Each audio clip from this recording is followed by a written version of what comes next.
Hey YouTube, I just wanted to show you guys this oil filter housing slash heat exchanger from BMW. It's on uh,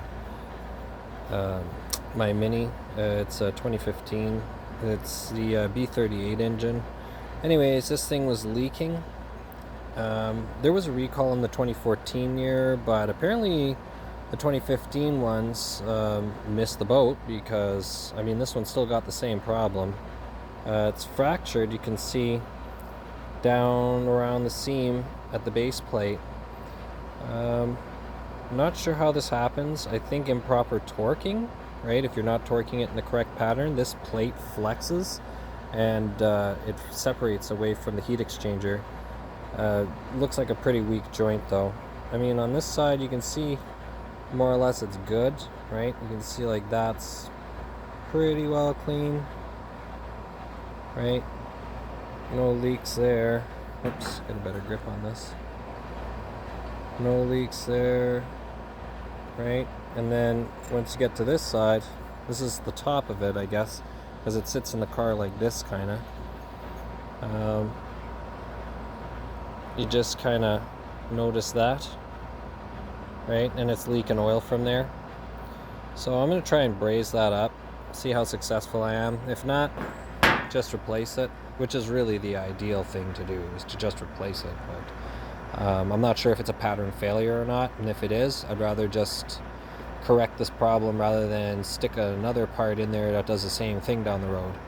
So we're gonna see if we can fix it properly. But yeah, big job sort of getting it out. They tell you to lower the subframe and pull the rad and move the compressor out of the way and all this shit. You don't have to do that. You can get it from the top. You just pull the intake. I'll kind of show you what I did. But essentially, you get your intake out of the way. You can get it from the top. The only bugger is the bottom bolt. Like there's a bolt really down low. This is the other half. This is the plastic body part. But that bolt is a bugger to get to. That sits down like that. Your heat exchanger goes on top of here, and this whole thing bolts to the car in a real goofy pattern. Like, look at the way they've got the load distributed. You've got all your gaskets up top, and then you got this one lone bolt down here. Anyways, what that kind of causes in some cases is for people to install them incorrectly, like if they're not putting it in the right bolting pattern. And you can get that from new TIS, but I think they put the kibosh on that.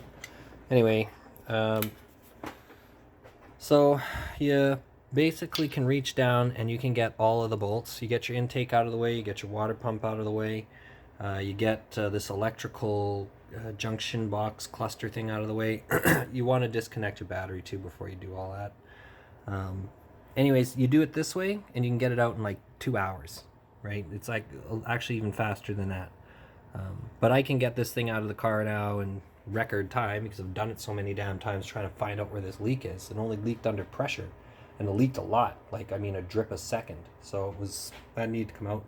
Anyways, the neck for your upper rad hose comes out, and then it just literally lifts right out of the top. Just pulls right out of the top. You don't have to pull subframes and compressors and all that kind of shit.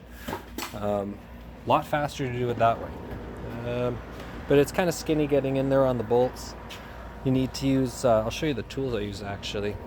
I used little ratchets. I have E-Torx. I used them for some of the bolts that were accessible, but when I couldn't, I used a 5/16 skinny ratchet. And I used this one for this bolt here and this bolt here. Or no, wait, it was... Which one I need to get? Oh yeah, it was this bolt, and this bolt. This one you get it from underneath and you can ratchet it off. You kind of go from this side, right? And then this side, you got to kind of just go in between the supply that's going down from the alternator and then to, you know, just like a little tiny spot you got in there. But that's kind of how you get that guy out the easy way. Yeah, and it goes back in just the same way. But yeah, so if anyone who's got a B38 engine and a leaking oil problem, right, like a significant leak, and it's this heat exchanger, That's probably what it is. And I don't know why BMW doesn't put a recall on that one too. But I guess they're just cheap, and they figure, well, for the minimum amount of people that are going to complain about it, you know, they'd rather just deal with the fallout than actually correct the problem.